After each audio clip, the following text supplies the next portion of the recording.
Hello, good morning students, have a nice day. Shiv school Arua की online class में आपका स्वागत है।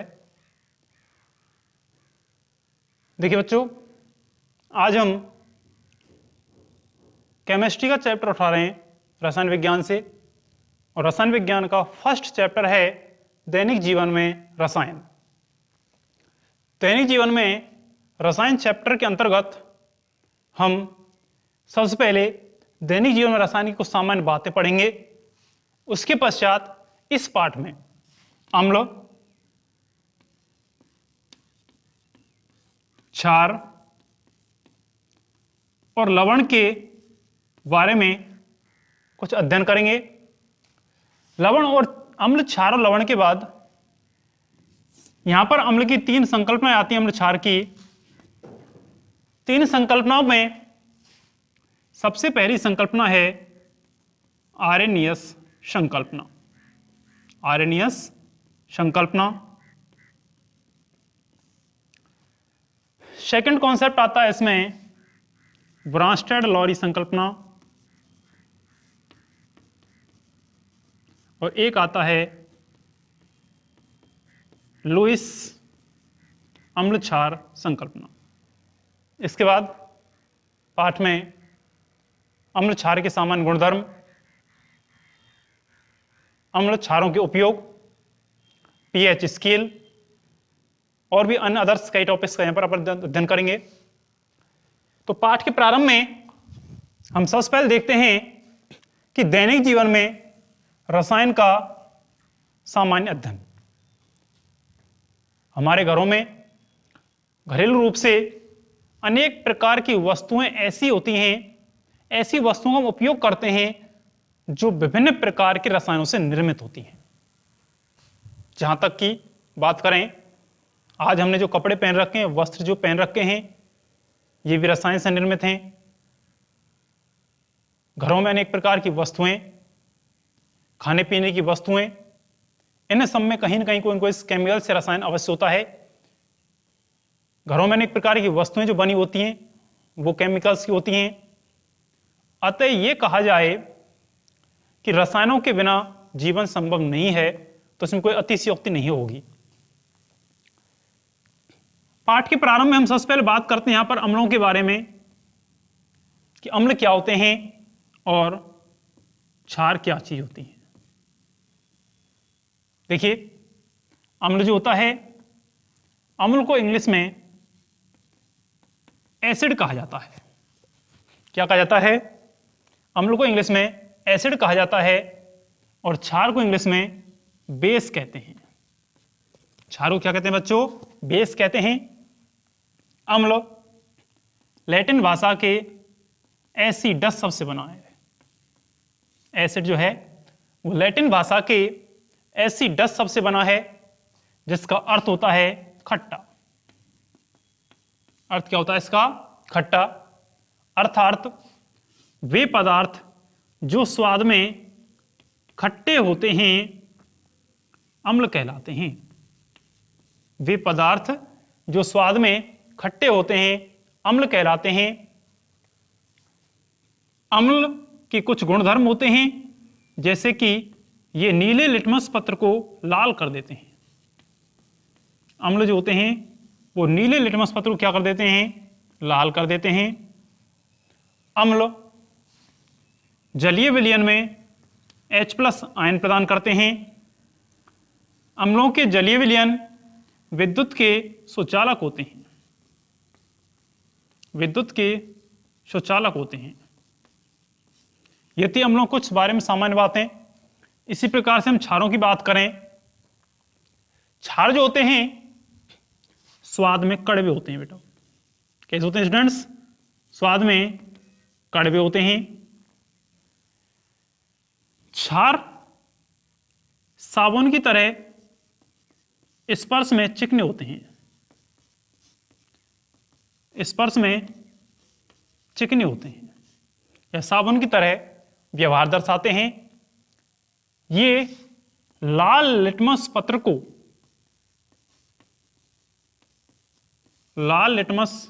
पत्र को नीला कर देते हैं। क्षार लाल लिटमस पत्र को नीला कर देते हैं, जलीय विलयन में आयनित होकर के OH माइनस आयन प्रदान करते हैं। क्षार जो होते हैं जलीय विलयन में आयनित होते हैं और होकर के क्या प्रदान करते हैं, OH माइनस आयन प्रदान करते हैं। इनके जलीय विलयन भी विद्युत के सुचालक होते हैं। ये थी इनके सामान्य गुणों के बारे में हमने कुछ बात की थी। दोबारा से देखें एक बार। वे पदार्थ जो स्वाद में खट्टे होते हैं अम्ल कहलाते हैं। अम्ल को इंग्लिश में एसिड कहा जाता है। एसिड लैटिन भाषा के एसिडस शब्द से बना है जिसका मतलब होता है खट्टा। अम्ल स्वाद में खट्टे होते हैं। ये नीले लिटमस पत्र को लाल कर देते हैं। जलीय विलयन में आयनित होकर के H+ आयन प्रदान करते हैं। साथ में ही ये इनके जलीय विलयन विद्युत के सुचालक होते हैं। क्षार को इंग्लिश में बेस कहा जाता है। क्षार स्वाद में कड़वे होते हैं। क्षार स्वाद में कैसे होते हैं बच्चों, कड़वे होते हैं। स्पर्श में साबुन की तरह चिकने प्रतीत होते हैं। स्पर्श में साबुन की तरह कैसे प्रतीत होते हैं, चिकने प्रतीत होते हैं। साथ में ही लाल लिटमस पत्र को नीला कर देते हैं और जल में आयनित होकर के OH- आयन प्रदान करते हैं। सामान्य गुणधर्म के बाद इसमें जो बात आती है वो आती है अम्ल और क्षारों के एग्जाम्पल्स की। अम्ल कौन कौन से होते हैं, क्षार कौन कौन से होते हैं। तो देखिए बात करें हम अम्लों के उदाहरणों के बारे में। देखिए कुछ अम्ल जो होते हैं वो प्रकृति में पाए जाते हैं, अर्थात प्राकृतिक रूप से पाए जाते हैं, जो हमारी अनेक प्रकार की सब्जियों में और फलों में निहित होते हैं। हम एक एक यहाँ पर अध्ययन करते हैं। जैसे कि अम्लों में देखिए प्राकृतिक तौर पर आपने सिरके के नाम सुना होगा। सिरका, इसका उपयोग हम अचार मुरब्बों में करते हैं परिरक्षक रूप में। इसमें एसिटिक अम्ल पाया जाता है सिरके में। कौन सा अम्ल होता है स्टूडेंट्स, एसिटिक अम्ल। एक होता है इमली, स्वाद में खट्टी होती है। टार्टरिक अम्ल पाया जाता है इसमें। कौन सा पाया जाता है, टार्टरिक अम्ल पाया जाता है। इसी प्रकार से संतरे में एस्कॉर्बिक अम्ल पाया जाता है। कौन सा पाया जाता है बच्चों, एस्कॉर्बिक अम्ल पाया जाता है। इसी प्रकार से नींबू में सिट्रिक अम्ल पाया जाता है। टमाटर में ऑक्सैलिक अम्ल पाया जाता है। टमाटर में कौन सा अम्ल पाया जाता है, ऑक्सैलिक अम्ल पाया जाता है। तो ये कुछ प्राकृतिक अम्लों की बात कर रहे हैं अपन यहां पर। सिरके में एसिटिक अम्ल, इमली में टार्टरिक अम्ल, संतरे में एस्कॉर्बिक अम्ल और टमाटर में ऑक्सैलिक अम्ल, नींबू में सिट्रिक अम्ल पाया जाता है। लाल चींटी जो होती है, इस लाल चींटी के डंक में फॉर्मिक अम्ल पाया जाता है। चींटी के डंक में कौन सा पाया जाता है, फॉर्मिक अम्ल पाया जाता है, जिसके कारण जब चींटी काट लेती है तो हमें उससे जलन महसूस होती है, दर्द का अनुभव होता है, वो फॉर्मिक अम्ल के कारण उत्पन्न होता है। यह बात हुई प्राकृतिक अम्लों के बारे में। इसके बाद कुछ रसायनों से बने हुए रासायनिक अम्ल जो होते हैं, कृत्रिम जो अम्ल होते हैं आर्टिफिशियल, उनकी बात करें तो जैसे कि अम्लों में आते हैं HCl, इसको अपन कहते हैं हाइड्रोक्लोरिक अम्ल। क्या कहते हैं बच्चों, हाइड्रोक्लोरिक अम्ल। एक आता है H2SO4, जिसको हम कहते हैं सल्फ्यूरिक अम्ल। एक आता है H2CO3, जिसे हम कहते हैं कार्बनिक अम्ल। एक आता है HNO3, जिसको हम कहते हैं नाइट्रिक अम्ल। नाइट्रिक अम्ल। एक आता है CH3COOH, जिसको अपन कहते हैं एसिटिक अम्ल। एसिटिक अम्ल। देखिए HCl, जिसको हम कहते हैं हाइड्रोक्लोरिक अम्ल, H2S4 सल्फ्यूरिक अम्ल, HNO3 नाइट्रिक अम्ल, CH3COH एसिटिक अम्ल और H2CO3 कार्बनिक अम्ल, ये सभी अम्लों की श्रेणी में आते हैं। इसी प्रकार से कुछ क्षार होते हैं जैसे कि NaOH, इसको हम कहते हैं सोडियम हाइड्रोक्साइड। क्या कहते हैं इसको बच्चों? Sodium hydroxide. Sodium hydroxide. एक आता है KOH, जिसको हम कहते हैं पोटेशियम हाइड्रोक्साइड। Potassium hydroxide.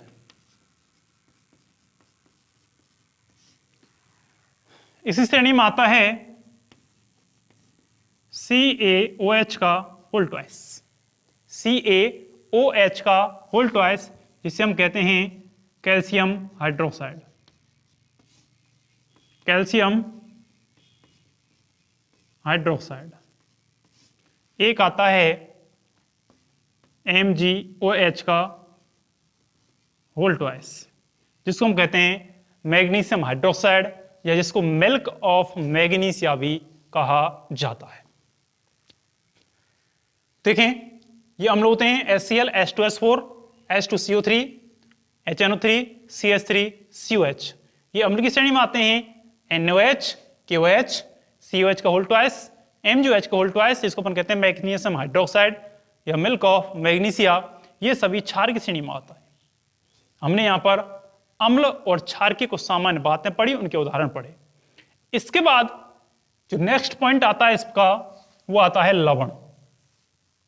लवण क्या चीज होती है, कैसे निर्माण होता है लवण का? तो देखें, लवण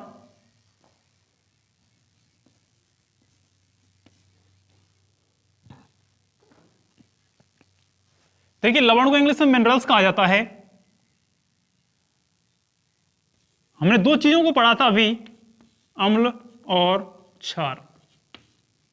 तो देखिए बच्चों, यदि अम्ल और क्षार को आपस में मिला दिया जाए, किसी अम्ल और किसी क्षार की आपस में यदि अपक्रिया कराई जाए, तो क्रिया करने के उपरांत जो पदार्थ बनता है वो लवण कहलाता है। और लवण बनने के साथ साथ एक चीज और बाहर निकल, जिसे अपन क्या कहते हैं? जल कहते हैं। तो जब अम्ल और क्षार परस्पर अपक्रिया करते हैं, तो अपक्रिया करने के उपरांत जो पदार्थ बनता है उसे अपन क्या कहते हैं? लवण कहते हैं। प्लस में क्या निकलता है? जल निकलता है। जैसे कोई भी अपन उदाहरण देखें, यहां पर कोई भी अम्ल लिया अपन ने HCl, अपक्रिया कराते हैं किसी क्षार के साथ में, माना कि क्षार है यहां पर NaOH, अम्ल है HCl, क्षार है NaOH। अपक्रिया करते हैं दोनों, अपक्रिया करने के पश्चात बनता है यहां पर लवण NaCl। ये Na क्रिया करता है, Cl साथ में क्या बनाता है? NaCl बनाता है, प्लस में बनता है जल। यहां पर जो NaCl बनता है इसको अपन कहते हैं लवण।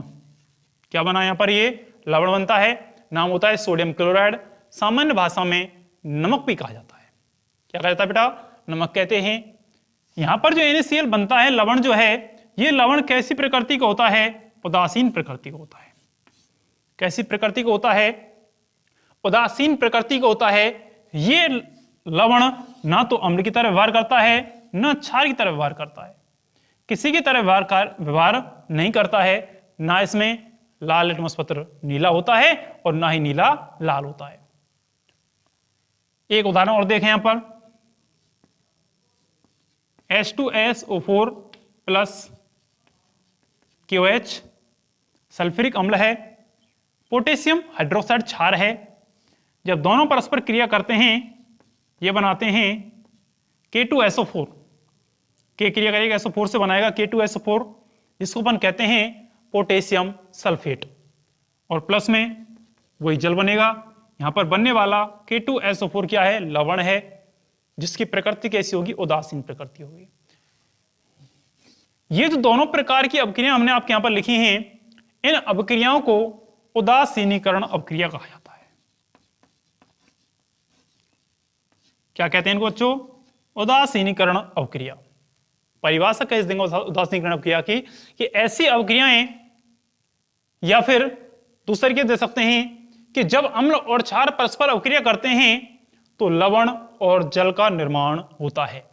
जब अम्ल और क्षार परस्पर अभिक्रिया करते हैं तो लवण और जल का निर्माण होता है। इस प्रकार की अभिक्रियाओं को उदासीनीकरण अभिक्रिया कहते हैं। इस प्रकार की अभिक्रियाओं में अम्ल के द्वारा क्षार का प्रभाव और क्षार के द्वारा अम्ल का प्रभाव नष्ट कर दिया जाता है। नेक्स्ट बात आती है लेसन में क्रिस्टलन जल की। छोटा सा पॉइंट है क्रिस्टलन जल। कई बार बोर्ड की कक्षा में या बोर्ड के एग्जाम में एग्जामिनर 1 नंबर का छोटा प्रश्न पुटअप कर लेता है कि क्रिस्टलन जल किसे कहते हैं, या फिर क्रिस्टलन जल का कोई भी एग्जाम्पल आपसे पूछ लिया जाता है कि क्रिस्टलन जल का कोई एक उदाहरण दीजिए, या फिर सूत्र देकर के या उदाहरण देकर के आपसे ये पुटअप कर लेता है कि इसमें कितने क्रिस्टलन जल के अणु पाए जाते हैं। एग्जामिनर किसी भी तरीके से आपसे प्रश्न तोड़ मरोड़ पूछ सकता है। हम सभी तरीके से क्लियर करेंगे यहां पर पॉइंट को। पॉइंट है क्रिस्टलन जल। क्रिस्टलन जल देखिए एक एग्जांपल्स में आपके यहां पर लिख रहा हूं, एग्जांपल से आपको समझाने की कोशिश करता हूं मैं यहां पर। K2SO4 Al2SO4 का होल थ्राइस इंटू 24H2। यहां पर मैंने सूत्र लिख रखा आपके लिए फिटाकरी का। फिटाकरी K2SO4 Al2SO4 का होल थ्राइस इंटू 24H2। देखिए इस सूत्र में पीछे वो लिखवाया 24H2। जो 24H2 यहां पर लिखा हुआ है यही क्रिस्टलन जल कहलाता है। यही आपका क्रिस्टलन जल है। परिभाषा किस प्रकार से दे सकते हैं हम इसकी कि किसी लवण के इकाई सूत्र में किस प्रकार देंगे कि किसी लवण के इकाई सूत्र में उपस्थित किसी लवण के इकाई सूत्र में उपस्थित जल के अणुओं की संख्या को जल के अणुओं की संख्या को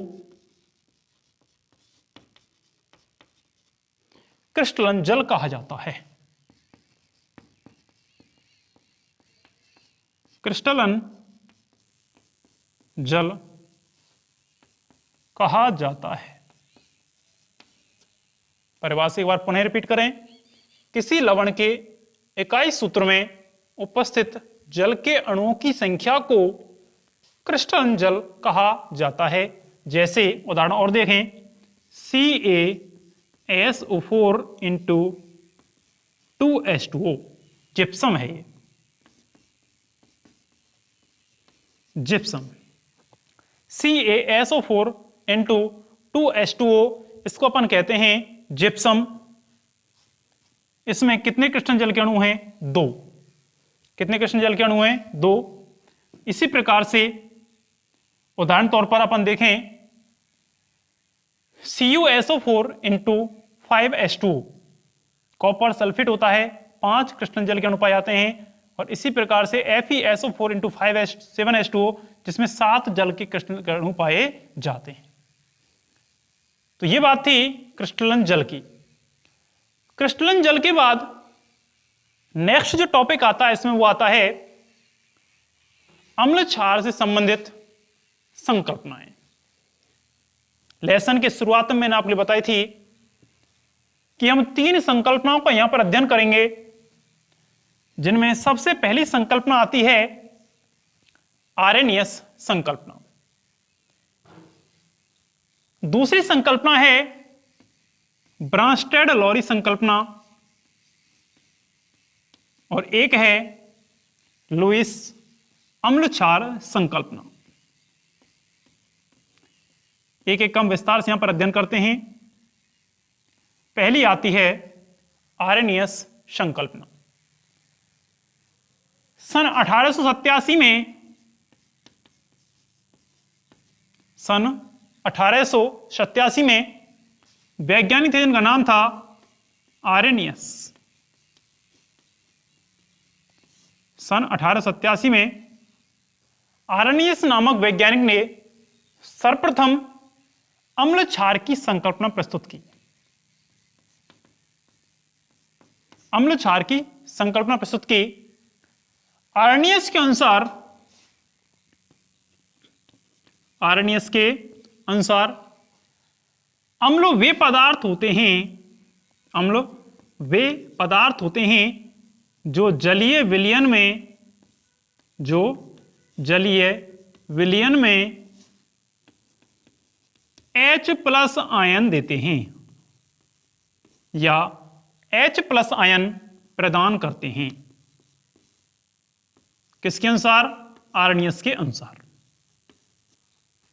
अम्ल वे पदार्थ होते हैं जो जलीय विलयन में आयनित होकर के H+ आयन प्रदान करते हैं, वो क्या कहलाते हैं? अम्ल कहलाते हैं। उदाहरण के तौर पर बात करें, जैसे कि HCl हाइड्रोक्लोरिक अम्ल आयनित होकर के H++Cl- देता है। देखिए यहां पर H+ निकल रहा है आयनित होकर के। इसी प्रकार से CH3COOH आयनित होता है CH3COO- प्लस H+। देखिए यहां पर भी H+ निकल रहा है। इसी प्रकार से H2SO4 होता है, आयनित होकर के H+ प्लस SO4 -2 निकलता है, वहां पर भी H+ बाहर निकलता है। ये सब किस श्रेणी में आते हैं? अम्ल की श्रेणी में आते हैं। बात करते हैं क्षार के बारे में। बेस क्षार क्या होते हैं? देखिए आर्रेनियस के अनुसार क्षार वे पदार्थ होते हैं जो जलीय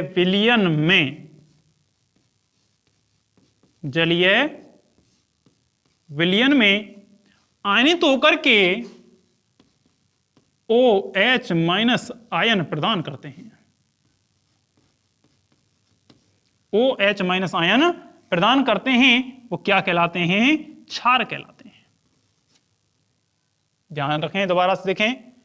वे पदार्थ जो जलीय विलयन में आयनित होकर के H+ आयन प्रदान करते हैं, वो अम्ल कहलाते हैं। और वे पदार्थ जो जलीय विलयन में आयनित होकर के OH- आयन प्रदान करते हैं, वो क्या कहलाते हैं? क्षार कहलाते हैं।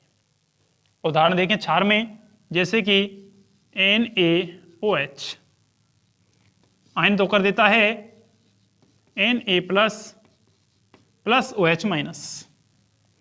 देखिए कौन सा आयन प्रदान कर रहा है? OH- आयन प्रदान कर रहा है। ऐसे ही KOH देता है K+ प्लस OH-। यहां पर क्या दे रहा है आपके लिए?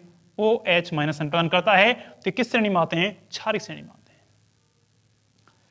आर्रेनियस के अनुसार अम्ल और क्षार की परिभाषा के बाद बात आती है कि यहां पर अम्ल की 2 कैटेगरियां की गई हैं और क्षार की भी 2 कैटेगरियां होती हैं। अम्ल की 2 कैटेगरियों में पहली आती है प्रबल अम्ल और दूसरी आती है दुर्बल अम्ल। इसी प्रकार से क्षार की कैटेगरियों में 2 होते हैं, प्रबल क्षार, दुर्बल क्षार। प्रबल क्षार कौन से होते हैं आर्रेनियस के अनुसार, और दुर्बल क्षार कौन से होते हैं? तो देखिए आर्रेनियस ने 1887 में प्रबल क्षार की क्या परिभाषा दी थी?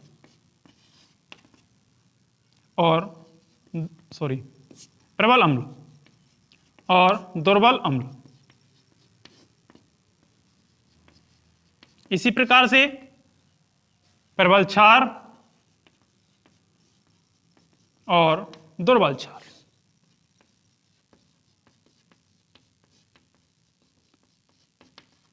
आर्रेनियस के अनुसार प्रबल अम्ल वे अम्ल होते हैं जो जल में आसानी से आयनित हो जाते हैं। जल में आसानी से आयनित हो जाते हैं, वो प्रबल अम्ल की श्रेणी में आते हैं आर्रेनियस के अनुसार। परिभाषा देंगे कि वे अम्ल जो जल में आसानी से आयनित हो जाते हैं प्रबल अम्ल कहलाते हैं। उदाहरण के तौर पर बात करें तो जैसे कि HCl, H2SO4, HNO3 आदि किस श्रेणी में आते हैं? प्रबल अम्ल की श्रेणी में आते हैं। दुर्बल अम्ल की बात करें तो आर्नियस ने इसकी परिभाषा दी थी कि वे अम्ल जो जल में आसानी से आयनित नहीं होते हैं, जल में आसानी से आयनित नहीं होते हैं, वो कहलाते हैं दुर्बल अम्ल। वे अम्ल जो जल में आसानी से आयनित नहीं होते हैं वो क्यों कहलाते हैं? दुर्बल अम्ल कहलाते हैं। जैसे कि बात करें उदाहरण के तौर पर हम इनमें तो जैसे कि CH3COOH है, एसिटिक अम्ल आता है, एक आता है H2CO3, ये किस श्रेणी में आते हैं? दुर्बल अम्ल की श्रेणी में आते हैं। दोबारा देखें एक बार, प्रबल अम्ल वे अम्ल जो जल में आसानी से आयनित हो जाते हैं प्रबल अम्ल कहलाते हैं। जैसे कि HCl है, H2S4 है, HNO3 है, किस में आते हैं? प्रबल अम्ल की श्रेणी में आते हैं। आर्नियस के अनुसार दुर्बल अम्ल कौन होते हैं? वे अम्ल जो जल में आसानी से आयनित नहीं होते हैं वो कहलाते हैं दुर्बल अम्ल। जैसे कि एसिटिक अम्ल, कार्बनिक अम्ल आदि, ये आते हैं दुर्बल अम्ल की श्रेणी में। बात करते हैं अब क्षारों में। देखिए प्रबल क्षार की परिभाषा जो दी थी आर्नियस ने वो ये दी थी कि वे क्षार जो जल में आसानी से आयनित हो जाते हैं, वही डेफिनेशन है सेम, थोड़ा सा अंतर है। वे क्षार जो जल में आसानी से आयनित हो जाते हैं वो प्रबल क्षार कहलाते हैं। जैसे कि उदाहरण तौर पर बात करें NaOH potassium hydroxide, KOH NOH KOH दोनों किस श्रेणी में आते हैं? प्रबल क्षार की श्रेणी में आते हैं। दुर्बल क्षार वे क्षार जो जल में आसानी से आयनित नहीं होते हैं, वे क्षार जो जल में आसानी से आयनित नहीं होते हैं वो दुर्बल क्षार की श्रेणी में आते हैं, दुर्बल क्षार कहलाते हैं। जैसे कि CaOH का होल ट्वाइस, इसको कहते हैं कैल्शियम हाइड्रोक्साइड। एक आता है MgOH का होल ट्वाइस, जिसको अपन कहते हैं मैग्नीशियम हाइड्रोक्साइड। BaOH का होल ट्वाइस, जिसको अपन कहते हैं बेरियम हाइड्रोक्साइड आदि किस श्रेणी में आते हैं? दुर्बल क्षार की श्रेणी में आते हैं। एक बार पुनः हल्का सा देखेंगे आप आर्नियस संकल्पना को शुरू से। सन 1887 में वैज्ञानिक थे आर्नियस, जिन्होंने अम्ल क्षार की सर्वप्रथम संकल्पना प्रस्तुत की थी। इनके अनुसार अम्ल वे पदार्थ होते हैं जो जलीय विलयन में आयनित होकर के H+ आयन प्रदान करते हैं, अम्ल कहलाते हैं। जैसे HCl, H2S4, HNO3। इसी प्रकार से वे पदार्थ जो जल में आयनित होकर के OH- आयन प्रदान करते हैं वो कहलाते हैं क्षार। अम्ल और क्षार की दो कैटेगरियां होती हैं यहां पर, प्रबल अम्ल, दुर्बल अम्ल, प्रबल क्षार, दुर्बल क्षार। प्रबल अम्ल वे अम्ल जो जल में आसानी से आयनित हो जाते हैं प्रबल अम्ल कहलाते हैं। जैसे कि HCl है, H2S4 है, HNO3 है आदि।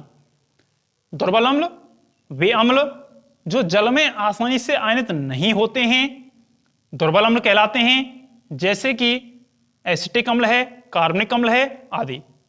इधर बात करें क्षारों की तो प्रबल क्षार, वही डेफिनेशन देनी, थोड़ा सा अंतर करना हमारे लिए कि वे क्षार जो जल में आसानी से आयनित हो जाते हैं प्रबल क्षार कहलाते हैं। जैसे कि सोडियम हाइड्रोक्साइड है, पोटेशियम हाइड्रोक्साइड है, किस श्रेणी में आते हैं? प्रबल क्षार की श्रेणी में आते हैं।